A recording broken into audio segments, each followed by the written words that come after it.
Okay, here we are again. I've got Emma behind the camera, and I've got a new friend with me today. Not a new friend, she's an old friend, but a new person to talk to. And that's Pat. And so Pat goes to our church, and I've had a lot of admiration for her for a long time. I used to enjoy her with her husband, Ken, who has since passed away from dementia. And then on top of that, she helped and had her sister move in with her who also had dementia, which is incredible. I cannot imagine that double tasking of a sister and a husband with dementia, but Pat did it, and she's going to tell us a little bit about it. There's so many things to talk about, but one of them that we talked about recently over a cup of coffee was one of the challenges was getting Pat to make, switching my names around here, getting Terry to move into a care facility when it became clear to Pat that that's one of the things that needed to happen. So I'm going to turn it over to you. We've got lots to talk about, but I know that was one topic we talked about, how hard that was. And I think a lot of people will relate to that. Mm-hmm. Yeah, Terry, I was recognizing that the dementia was setting in even more solidly than it had when she first moved in with us. And so she lived with me for 2 years before she finally moved her into Madrona House. And there was another woman who, I don't even know how she got in touch with me, but she is somebody who will help facilitate finding good housing and care for your loved one. And she does a lot of negotiating with them. And so one of the things she did was she talked with somebody at Madrona House, and I had actually been there before and toured it because I thought I really wanted Terry to live on island so that I had closer access to her. And so I had already met and toured, and I thought, well, I like this place. It feels homey, it's lovely, the people are great.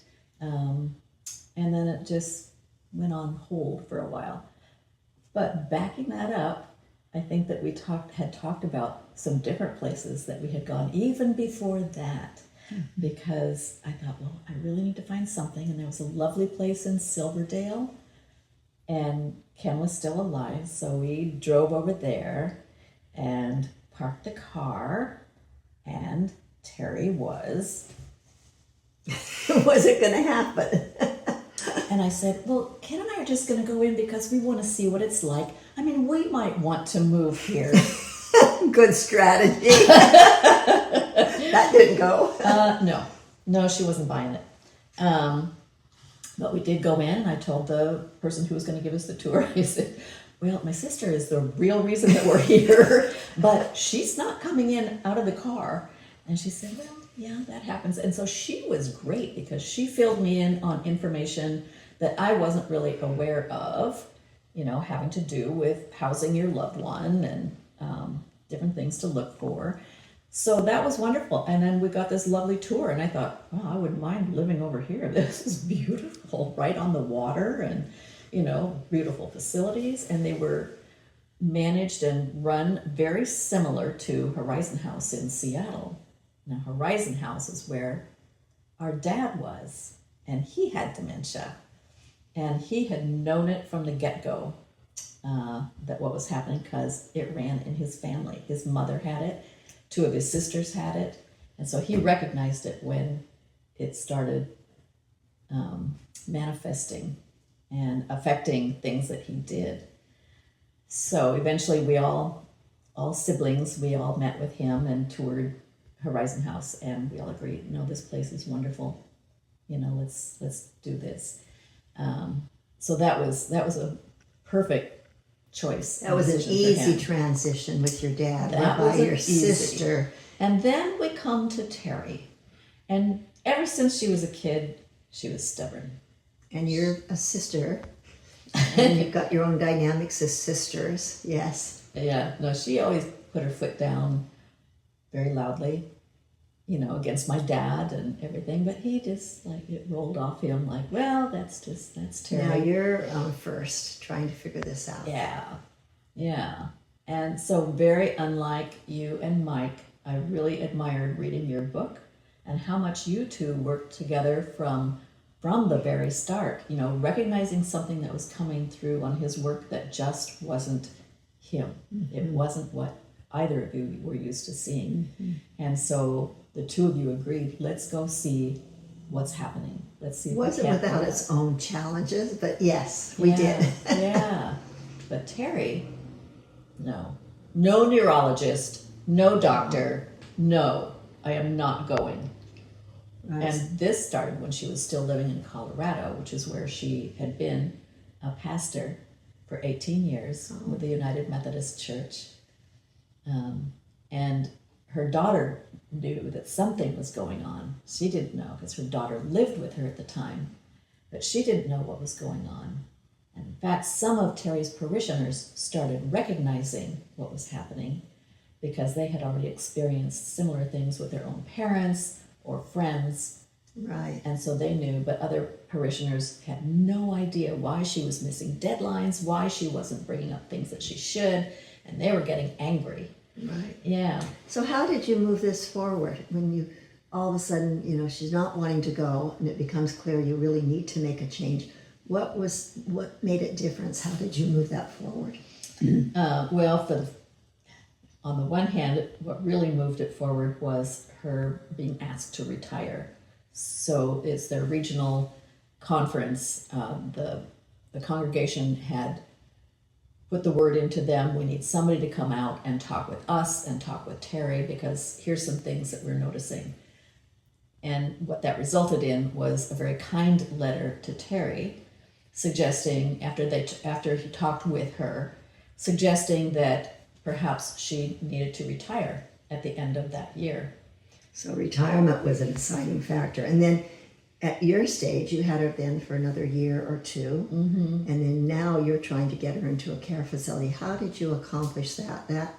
That is the key thing that's hard for people to get accomplished. Well, I gotta say, the power of, the first step was actually getting her to agree to go see a doctor or a neurologist. Mm-hmm. And we had gone to Starbucks, which we did every now and then, and she's sitting there and her food and her coffee are there, and I'd already started in on mine, and she's sitting there, and so I finally asked her, so what's going on? You're not eating. And she said, I need to find somebody who can help me get back to where I was so that I can do the things I used to do. So she recognized at that point things And were I different. said, well, gosh, the only thing I can think of is, we could go to your primary care person. You already met with her and she's really nice, and see what ideas she has. And Terry said, yeah, okay. So did a very slow start up with the idea of just seeing your own doctor who you know. And then from there, what happened after that? After that, we ended up getting an appointment, which took a long time, but thank goodness the referral that her doctor made was to the UW Brain and Wellness Center. I mean, I asked her for a referral. I said, I need somebody who's really good. And when she came back with that, I thought, oh my gosh, I never even thought of the Going UW to that level. Oh my gosh, this is Yes. the best ever. Going to a real center where they work with people who have dementia. Yeah. And it's a challenge. It takes a while to get those appointments. It does. It took a couple of months. And it needs to come through your own physician for that to happen. Yeah. You can't just refer yourself. So Right. you were now in the mainstream. You had a physician who referred you to really the best in our area. Yeah. And it wasn't, she was still somewhat resistant to that, but he worked really well with her. Good. And we got results. And from there, I just started looking around. That's when I started really looking for, where is a good place. And it happened that Madrona House had they were redoing their whole third floor. It used to be third and fourth were memory care, but then third, then they just moved everybody up to fourth floor. I guess they had not as big a population of needing memory care, and they needed more independent / assisted living apartments, and so that's what they were converting the third floor to. So there were all these newly refurbished, and at that time Terry was functioning well enough that when the nurse came to interview her, the nurse said, no, she'd be fine in assisted living. And so we went with that. Terry went with that, and we went to look at an apartment. And I was like, oh, Mom, Kathy and I both went. I was like, doing the whole positive thing, like, isn't this adorable, and look at the view. Oh my gosh, you're looking right down on a garden, and there's bird feeders down there, and, really pushing the positive. And, so then Terry she moved into that apartment, but it was wasn't even a week, it was less than a week that I got a call from the nurse in memory care, and she said, we need to move Terry up to memory care. Oh, tough. I know, yeah. And that was tough. It's very difficult. It's anybody who moves their loved one into memory care, those first couple of weeks are really, really hard. What would you say made it hard? What was... The fact that she couldn't understand why she was there and that she couldn't leave. Yes. She wanted to leave with me, and I'm trying to go. The stairs seem faster than the elevator, but you have to punch a code, and so she's right there and she's wanting to go. And I said, no, I'll be back. And no, it's really, really hard. It is very hard. Yeah. Yeah. Yeah. But, and that's what they all kept acknowledging. This is the hardest part right here. And she eventually, it got to a point where, when it was time to go, it'd say, need to go. And she would wave. Okay. Good. Okay. Good. Yeah. So then it settled in. Yeah. Okay. So that was kind of the key thing we thought we'd talk about, is what it's like to have a loved one go into memory care, because it's not easy, and yet every situation's different. And in Pat's case, she'd been caring for her sister for 2 years in her home, which is a different relationship than when it was your husband, Ken. Yeah. When you were taking care of Ken, it's different than with your sister. Right. Yeah. So do you want to talk a little bit about what it was like with Ken and husband, and how long that journey went from when you really knew something was going on? Yeah. Well, he actually, again, here's somebody who he kind of acknowledged that things were happening. He said, boy, my memory just isn't as good as it used to be. So he knew there was something happening. And he was also signed into the VA, and I have to applaud the VA. Oh my gosh, they were wonderful with him, absolutely wonderful. And he had glaucoma, so he had slowly been losing his vision over, it had been like 20 years, period, very, very slowly losing it, but had a lot of support through the VA, a lot of equipment that they would give him. But then it got to a point where he wasn't able to use the equipment. He couldn't remember how to use the equipment. A big machine that would help him read, and he couldn't remember how to use it. So started seeing more of the dementia, and I think exacerbated by the blindness. Didn't have the vision to stimulate his brain the same. Right. Yeah. And we used to go running all the time together, and then it got to where we were walking our paths through the forest together, and then it was where we were not at all. And he had a few occasions where he decided to go out on his own and got lost, and so the police were called, and there was one episode where it was truly, all hands on deck. It was full search and rescue. The rescue dogs were called up. So they came from Port Angeles, they came from Tacoma, they came from Port Townsend. So they were all out there looking for him. And it was at like 12:30 in the morning, I got the call that they found him, which was huge, huge relief. So that had its moments Right. of So struggle that and was difficulty. That was Pat keeping her husband at home, and she did until the end of life. But different, because there was a wandering aspect to it, and there was a visual aspect to it. So it's a good reminder how every situation is different. And Yeah. I guess that's what I respect so much, is that you managed that the best you could with the situation you had with your husband. And then when Terry came along, you were able to also say, okay, this is a different situation, and this is what I need to do in this case. So Yeah. thank you. Yeah. That was wonderful. Yeah. Okay, anything else you can think of, Emma, or anything else you want to add, Pat? Well, I was going to say a couple of things about Terry. I know that we talked before we started the recording about how she's doing now, and I told you that you wouldn't even recognize her now. because I used to bring Terry to church, and and people recognized that she had dementia, but she could still communicate. Absolutely. Yeah, but not at all anymore. Not at all. She can hardly walk. She almost has a vacant look in her eyes. But then when she sees me, it'll be a slow dawning, a recognition, and a smile. And then word salad comes out of her mouth, but I try to respond accordingly, according to what I think she's trying to express. So in going through all of her things in the storage unit that she has, everything was brought out from her condo in Colorado. Parishioners had helped, and one parishioner said, "Load it all in my huge trailer, I will drive it out there." And he did. He did. And so we got this 10 by 10 by 12 unit and hired a couple of guys. One of them was just a scrawny little guy, but holy smokes, was he a powerhouse.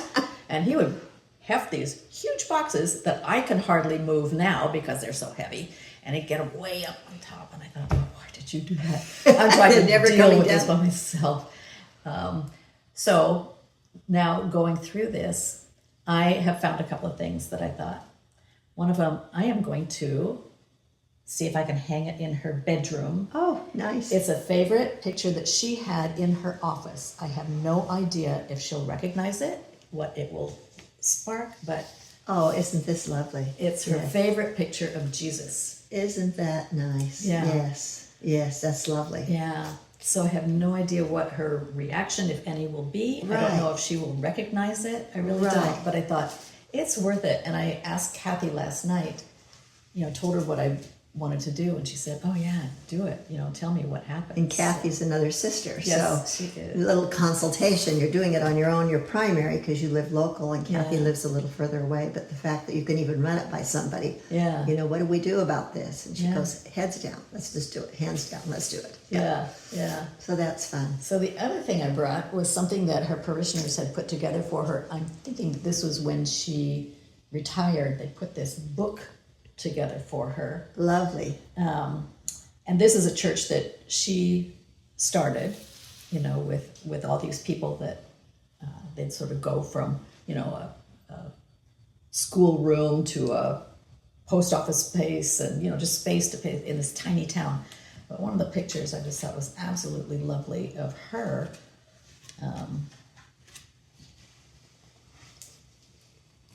Oh, isn't that nice? One of those beautiful. Yes, these are beautiful. Really nice pictures of Terry. Yeah. Really nice. And the use of a photo album is so helpful. It'll be really fun to hear how the photo album goes over when Yeah. you take it to her because she hasn't seen this in a while. Oh, Right. I'm sure you're going to have a really nice response. And Well, we'll see. Yeah, because it's she'll kind of see. funny how, pictures, like just showing her pictures of her daughter or, some other things that we might have come across. And look, and here's a picture, it's like, maybe yes, maybe no. You just don't Yeah. know. Yeah. You don't know. yeah. But that's a really nice idea to have something like that to trigger memories. So my question for you is, how are you doing at this point? It's been 2 years since your husband passed. And now you're taking on, I'm going to call it middle to end stage Alzheimer's again. Yeah. And you had a father who passed away from it. So how are you doing emotionally with this? Very tender. Uh-huh. Very tender. Which just bringing it up sort of brings the tears. Yeah. And I know that it was our Sacred Ground group through church, and we usually would meet on Tuesdays once a month, and so at the end of our gathering this week, she said, well, how about next month? So it looks like that date is August 19th. And it just hit me. And she said, is that okay with everybody? Well, a couple people said, yeah, that's fine. And then she said, Pat, is that okay with you? And I said, well, I may not be there. I don't know. I said, that was our anniversary. And so just thinking, even though it's been 2 years, it's still and just like you said, even talking about Mike, sometimes it just still brings up the emotion. And then with Terry, when I was there on Sunday and she was eating her lunch with gusto, and I was just watching her, and I was just overcome with this sadness, that I know with Alzheimer's and having been through it with my dad, you want to be there in the moment with them. You want to laugh if they're laughing. You want to have some joy. Like Tipo Snow says, Right. finding those moments of joy. Right. And so that's what we try to do with Terry too. Just be in the moment, be with her, be with whatever is happening for her at that time. But, just sitting there watching her eat lunch, it just was thinking about, how she was and how she is, Right. and how this is really progressing. It's really hard to be in that role, and I think Pat can, address it so well. I could certainly write about it when I was there, and then as time goes by, you're in a little different place, which is good. But the moments you're feeling now are so real because you're living it still. Yeah. You're really living it. And those anniversaries, when somebody's anniversary comes up, and it's not particularly your anniversary, but you're hearing about somebody else's, it's kind of hard because you won't have any more. Yeah. And then all those dates come up, the date of when they passed, and their birthday comes up. And, my only saving grace to that, because it's many years for me since Mike died, is I'm glad I still feel it.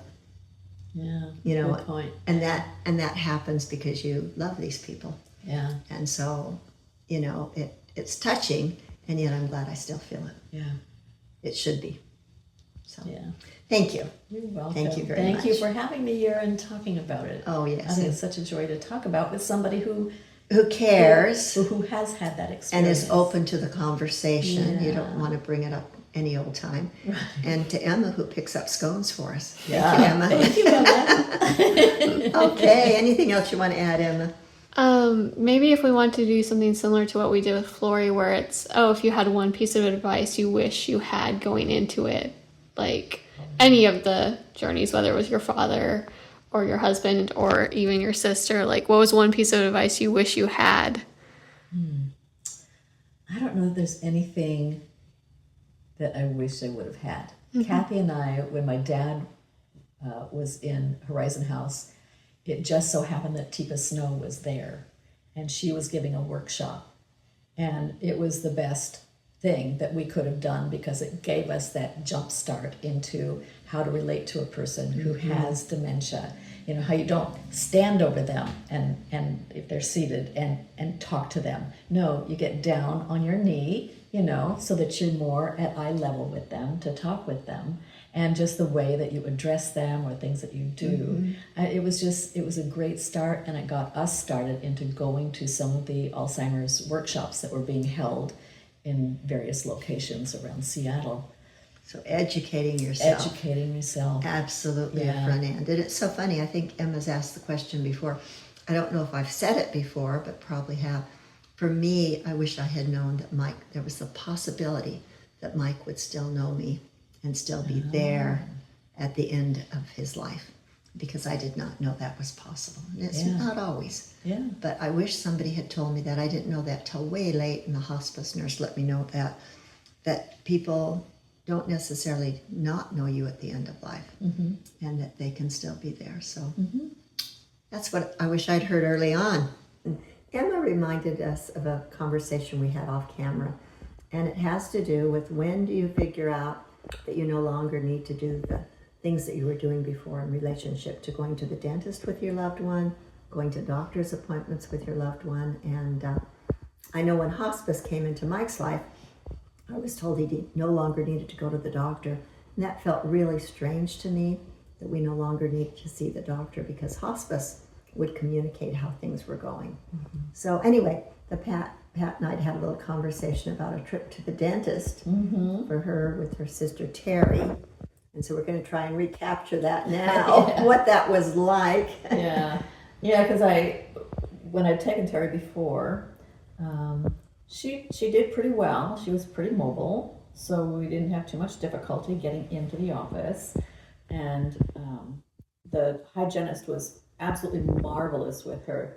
that when we went this last time, I was telling Rosales and Emma that the hygienist would speak loudly and slowly, and it really seemed to resonate with Terry, and she responded and did well, and she really seemed to like this person. I adore her because she did such a marvelous job.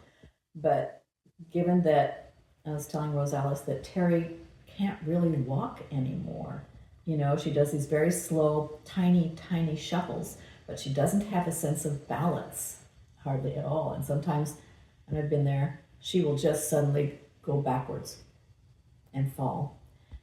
Try to catch her, but she's bigger than I am, and so I can't hold her. And they have these great little walkers that they actually used this last time that I was there, which was on Sunday, how to get her down to the dining room. And so I'm wondering, you know, and you know, like you were saying, that once hospice came in, they're saying, you know, no, you don't have to worry about medical. And I actually had a friend that I was caring for almost a year, and she ended up going on hospice. And so I took her through that journey too, and we had them come in, and so it made a lot of sense about, no, you don't have to worry about medical. So it's really a dilemma, and I'm just going to check and see if they have any contracts with dentists or doctors that will come in Would be so and do good. that. It would be, yeah, as long as they are really good. They typically have somebody who'll come in and do toes, don't they, in the care They facilities? do, and they do, and they were there not too long ago. But I don't know how often they come. It's not really often. How about barbers' haircuts? Oh yeah, we have the salon there, Okay. and the gal who does that, she's wonderful. She's wonderful with Terry, and Terry responds pretty well. So having a dentist, although dentists might need different equipment, not as easy to do that, but Yeah. certainly worth a conversation to see. Yeah. So, okay, I think we did it.